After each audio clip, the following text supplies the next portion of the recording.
Wow, murah betul promo-promo tahun baru Cina ni. Baju ada, kuih ada. Servis cuci rumah pun ada. Kena cuba ni. Stop! Ini semua scam. Sekarang ni, tahun baru Cina dah nak dekat. Scammer mula bergiat aktif dengan taktik mereka. Mula sekali, scammer akan pikat mangsa dengan tawaran-tawaran yang menarik.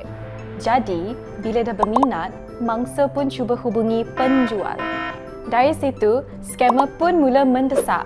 Katanya, stok nak habis, tawaran pun terhad. Akhirnya, mangsa pun cepat-cepat buat pembayaran.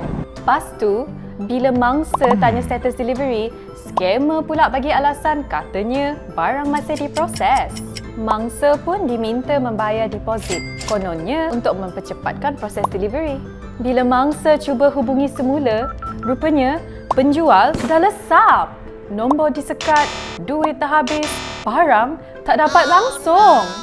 Untuk elakkan menjadi mangsa pada musim perayaan ini, lakukan 3 langkah ini. Jangan terpedaya dengan tawaran yang nampak terlalu bagus. Jangan tergesa-gesa ketika membeli atau menjual barangan. Semak nombor akaun penjual di portal Semak Mule PDRM. Ingat langkah-langkah ini dan jangan kena scam.